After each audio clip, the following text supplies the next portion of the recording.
Welcome to A Celtic State of Mind. I'm Paul John Dykes, and for the match day bulletin I am joined by Kevin and Saul, as well as Colin Watt. How are you doing, guys? You alright? We're here for the big game against Livingston away. We were watching, obviously, with interest, the developments with snow ploughs on the pitch, only in Scottish football.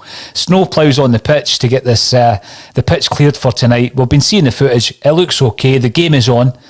But again, it's one of these ones. It's an interesting one because we've got our first team players, or many of them, back in contention. We've all seen the team. I'm going to come to you first, Colin, because I was speaking to you earlier on today about a supposed team for Celtic today.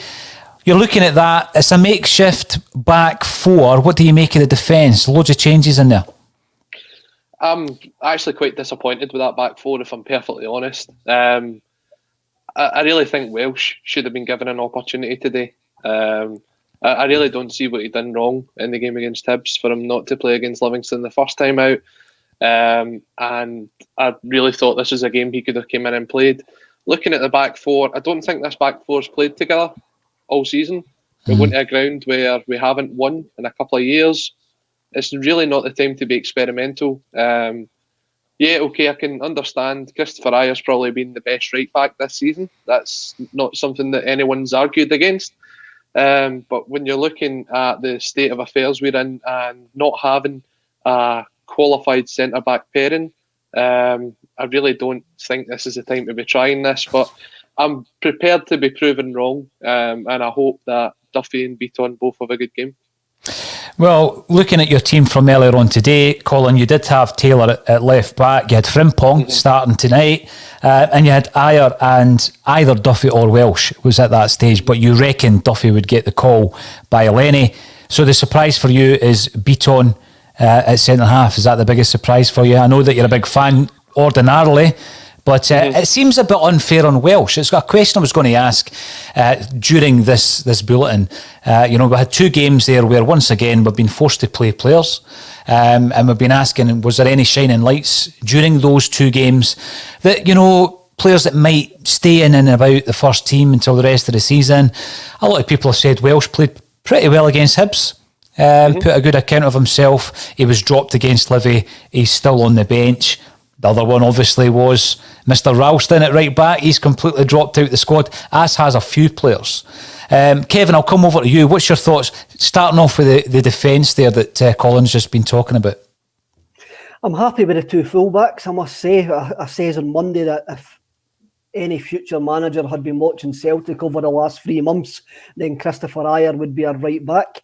The two centre-halves, as the two centre-halves say, is probably the two most experienced centre halves that we've got available, and I'm calling near beat on a centre half because he's played there for far too long now. Would I play both of them? Would I played? No, I wouldn't have. I'm happy to see Taylor back in. I think Laxalt flatters to deceive, and again, I think Neil Lennon's doubled down on Barkas, saying he's the number one goalkeeper, and he comes straight back in on the first opportunity. What can go wrong? Shane Duffy on a plastic pitch. What can it actually go wrong? Near Beaton up against the boy, who was it? Jack Hamilton playing up front for Livingston. Jack Hamilton and J. Emmanuel Thomas.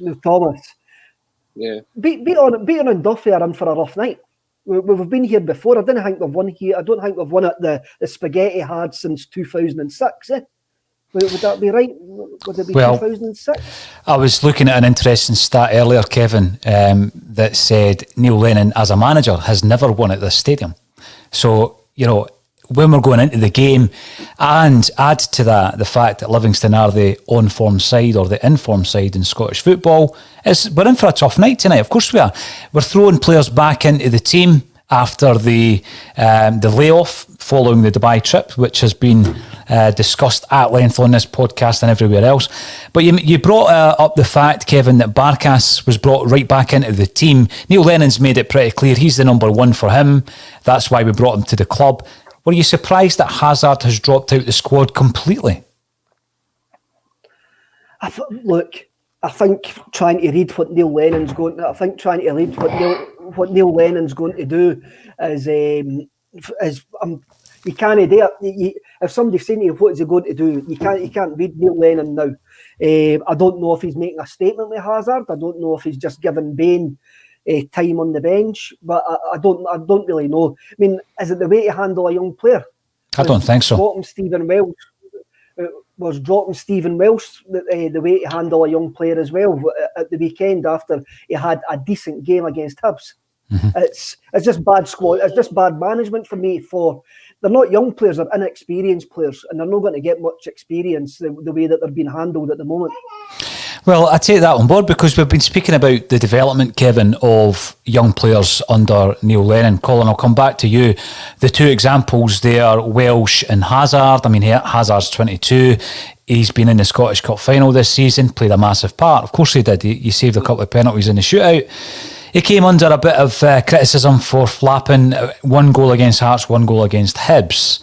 But to completely disappear from a 20-man squad sends a pretty clear message to Hazard, does it not? And again, I mean, Welsh is on the bench, and other players have dropped out. Karamoko Dembele, I'm not surprised. Oko Flex, not surprised. Ralston, I would have probably said should have been on the bench, but he's gone. And Johnson, I'm not surprised Johnson's dropped to the bench. He got a couple of games in his legs, back to the bench. That's fair enough. But a player like Hazard, who, has been in there or thereabouts in the first team over the last couple of months, completely dropping out. How is that going to develop a young player coming through? Or an inexperienced player, as Kevin says? I mean, when we spoke about this on the bulletin earlier on, we were talking about Barkas being the number one goalkeeper. And that definitely seems to be the case. When you look at it, this is who Neil Lennon wants to go with from now to the end of the season. I don't think we'll bring in a goalkeeper now. I'm struggling to see us bringing in anybody with 10 days to go in this window. There doesn't seem to be any sort of movement going on there. I just wonder if there's an ulterior motive to Hazard dropping out the squad tonight. Could it potentially be that he might be going out on loan for the second half of this season?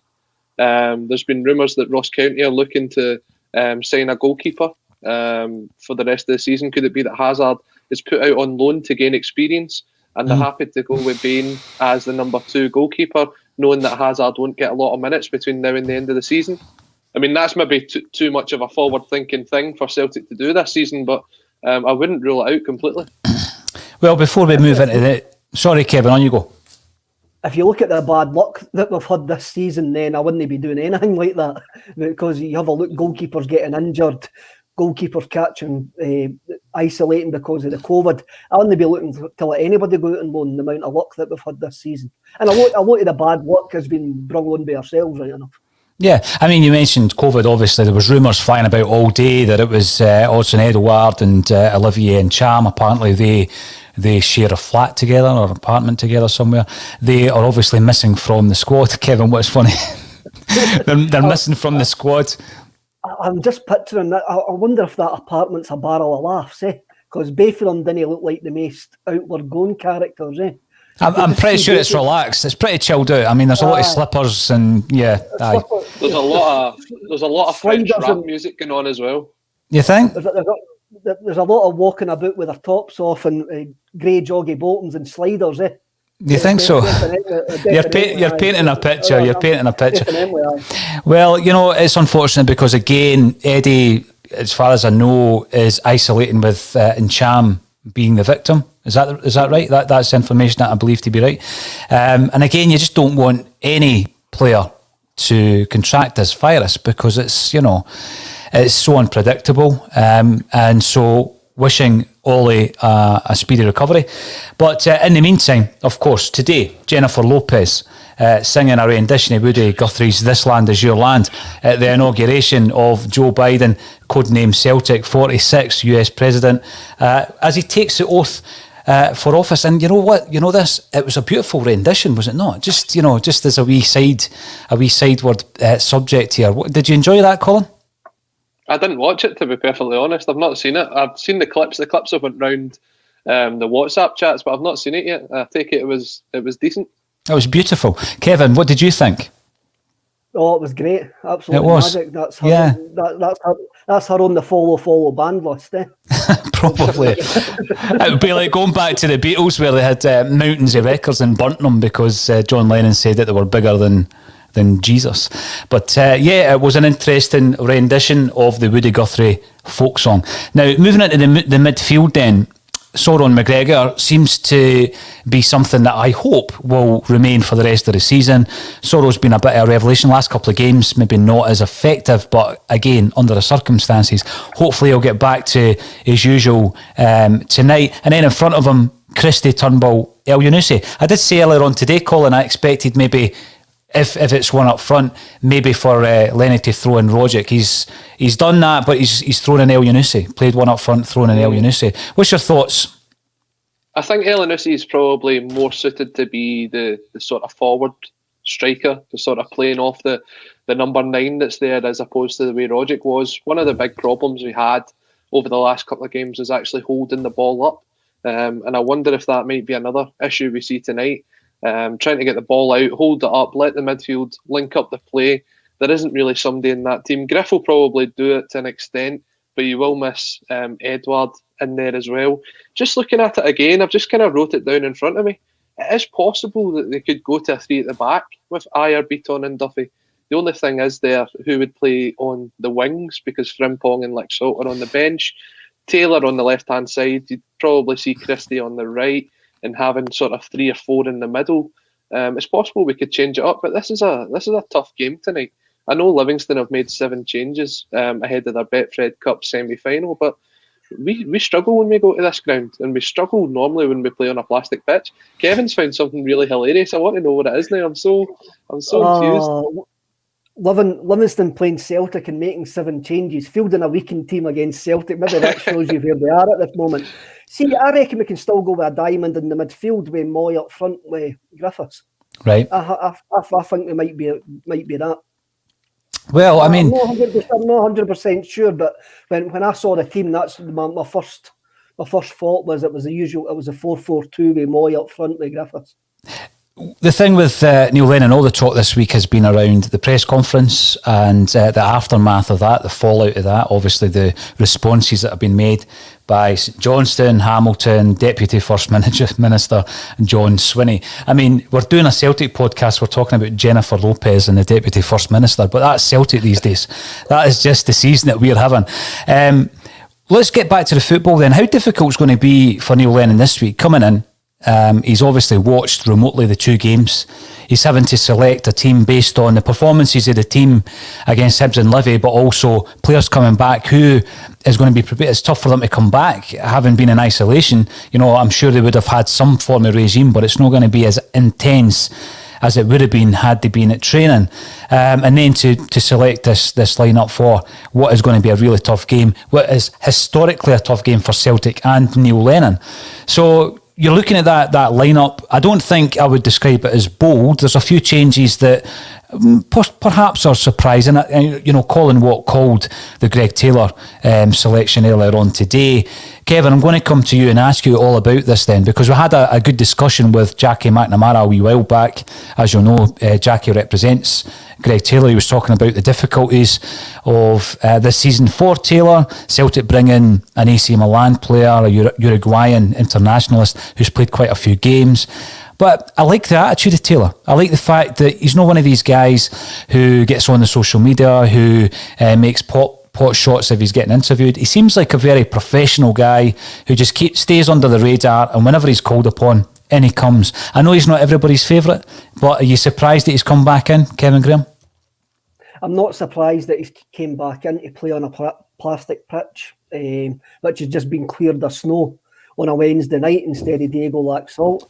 I think he's been unlucky not to actually replace Laxalt. When you look at his numbers, especially the assist numbers, he far outstrips Laxalt with that. Look, Laxalt gives you a bit more energy than what Taylor does down that left-hand side. But I think tonight we need a bit of discipline. We need a bit of dig. Livingston will play for setting balls, and we've got to look for that as well. And Taylor and the 2 fullback, Taylor and Ayer have got to get onto those setting balls. Same in the midfield. Livingston play a percentage game. And even if they don't win the first ball, they make sure that the midfield wins the second ball. So that's what we didn't do that on Saturday. We didn't have the energy to do that on Saturday. We didn't look like we had the will to do that on Saturday. So I'm looking for a wee bit of a kick on tonight from Saturday with some of the players being back. You're going on about the fitness. We've been saying all season the players didn't look fit. So is the fact that they've been sitting in the house for 10 days going to make any difference to them? Well, it's been a concern. It's been a concern this season, Kevin. Absolutely. But I just think, that this match fitness, we keep talking about the match fitness, and the one guy who we'd been waiting for most of the season was Leigh Griffiths. He starts tonight. And obviously he said himself that in order to get match fit in his matches, he's not played since the Rangers game. He's back in, he's leading the line, he's at one of his former clubs.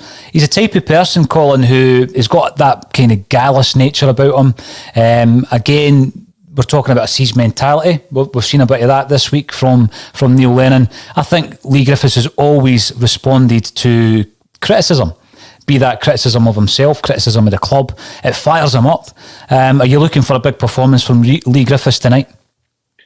He generally does perform when it comes to that scenario, and for as much as we've had him fit this season, that's when he's done the business. And it takes you back to March last year when this was sort of the last away game that we had before the season shut down, and you look at the performance we put in that night and clawing something back in the last couple of minutes when we scored, and I think it was in either the 89th minute or in extra time, and it might be another case of that tonight. But what we need to see the performances from the likes of Griffiths, from the likes of Christie, from the likes of McGregor, all the people that have come out in the media over the last couple of weeks and says that they're still here, they're still fighting for the team, they're still fighting for the jersey. It's time to see that actually put onto the park, and let's get this little run of games that we've just had behind us and put the points on the board. This is the games that all the ones that keep saying the league's still not over, this is the games that they keep going on about, that we've got to get the points on the board. We need to win these games in hand.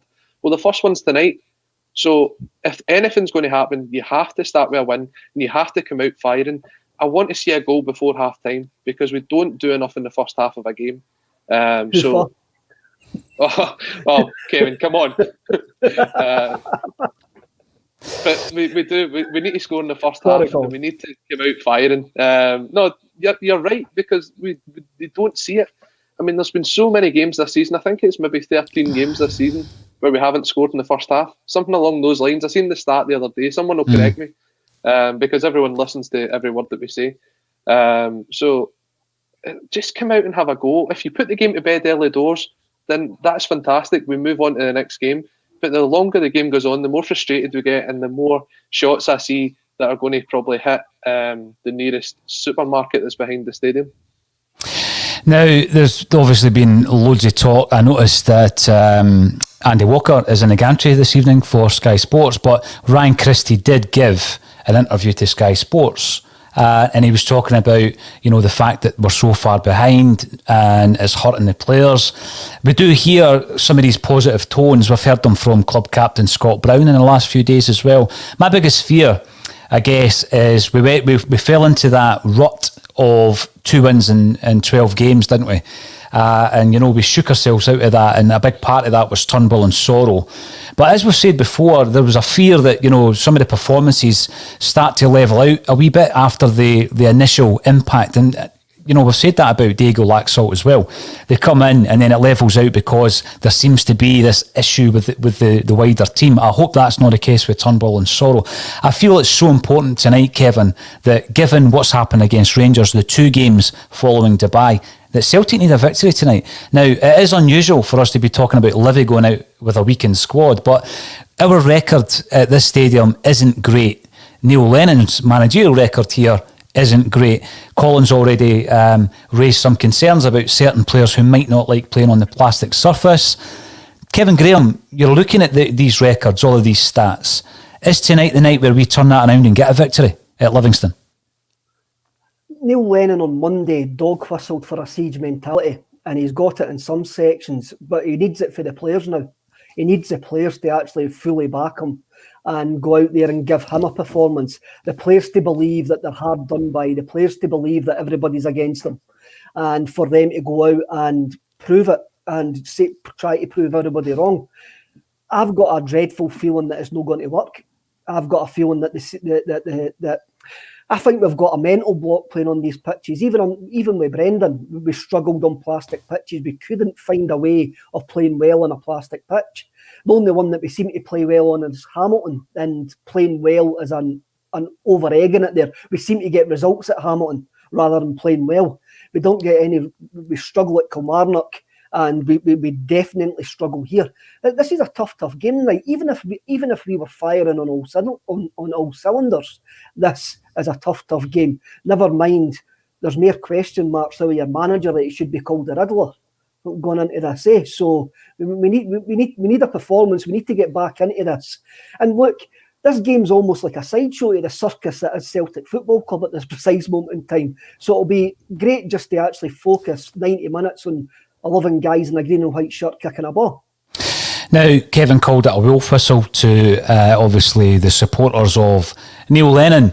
And I get that, Colin, because what we've seen this season is we've seen Neil Lennon trying to get a reaction out of his team by, let's say, going back to the Ferencvaros game, calling them out, saying that many of those players were agitating for a move. Didn't seem to work. He's come out, it's a completely different tack that he's taken this time round. He's calling everybody else out. It's the siege mentality. He's defending the club. He's defending his players. I can understand why he's done that. Do you think he'll get a different reaction this time round, Colin? I think there's only so many times you can do that before people start losing faith in you. I mean, it shouldn't be to the point where it's now the third or fourth time he's had to do that this season. You say that he done it after the Ferencvaros game. He's come out and had quite interesting press conferences before. I think he did it before the Lille game. He did it, and then we came out and had one of the best performances we've had all season. Look, if the players aren't going to fight for you, then you've kind of lost. But the fact is, Scott Brown's come out and says that the team's behind him. He's the captain of that team. He's got to be putting his message across to the players that are on the park as well, whether he's playing or not. So if you see a reaction from the players today, then you'll realise that it's synced in. If it hasn't, then that would be the end, in my opinion. I mean, it should have been the end a long time ago. But if you can't get a reaction out of your players after what you've went through this week and what you've done this week, then what else can you do as a manager? Well, that takes me on to Kevin, onto yourself. I was going to say, regardless of the result tonight, win, lose or draw, does it have any bearing in what the board are planning to do, if indeed they're planning to do anything? To get back to what Colin was saying there, and then I will answer your point, Paul. I won't ignore your point. I thought you were going to call me caller. I'll answer your point, caller. He did say that, didn't he? That's what I thought, aye. I went the guy. What was the one? David Francie there. I went a bit David Francie for all the younger listeners. No, I've lost my train of thought, lads. Aye, there's no player going to come out and say they're no behind the manager. Exactly. I think a more barometer of the feeling within the camp was Callum McGregor's interview post match on Saturday, when he bemoaned couldn't do the basics, some of the coaching, it was difficult. That's an emotional interview. That's when his mask sort of slipped and he didn't get into this cliched rubbish that a lot of the football players do get into. What was the question again? Oh, I've forgotten now. I'm looking at, obviously we have discussed at length this ongoing review, and I won't use the air quotes because somebody else is famous for doing that this week. The ongoing review, right? And, there has been a suggestion that there will be an update at the end of next week or by the end of next week in relation to that review. Win, lose or draw tonight, does it have any bearing on any decision that the board are currently making or have already made, do you think, in relation to the managerial situation? I don't think it'll make any difference whatsoever. I think their decision's already been made what's going to happen by the end of January. I really do, and I don't think tonight, unless we get a massive Love Street Tony Mowbray moment tonight, then I can't see them moving whatever their decision's going to be quicker. I can't see them doing it. I want them to do it. They should have done it 3 months ago. It's as I say on Monday, we're stuck in limbo, and the club are not talking to us. We just want to move on, and we can't move on. It just seems we're waiting to get put down. We are waiting to get put down and move on, and it's just really, really annoying, frustrating, more frustrating than anything. It is, Colin, you were going to say. Yeah, I still don't think it changes anything. I still think you'll wake up tomorrow morning, regardless of the result, and Neil Lennon will still be in charge. But I'd rather they would just come out and say that instead of leaving this going on and on for ages and ages. If they come out and say it's going to be Neil Lennon till the end of the season, that's it. Whether we agree with it, that's up to us. And personally, I wouldn't agree with it. I'd like us to make the plan going forward now. But as Kevin says, everything is in limbo because that's the way the board have left it. And the board have left it and the club has left it to the point where we've got a manager getting into a press conference yesterday who's thrown a curveball halfway through, who knows that he's hanging on to his jersey, who knows that the press are out to get him, and we throw him into this dangerous situation. We're leaving him in an even more perilous situation, but not telling him what his future is right now as well. Celtic have got a duty of care to Neil Lennon as well. They have, and they've got to remember Neil Lennon's background. Some of the issues that he has had previously. They've got a duty to care of Neil Lennon as well. Well, this is a thing that there was a point made today that you're talking about Neil Lennon losing his job. You also advocate mental health charities.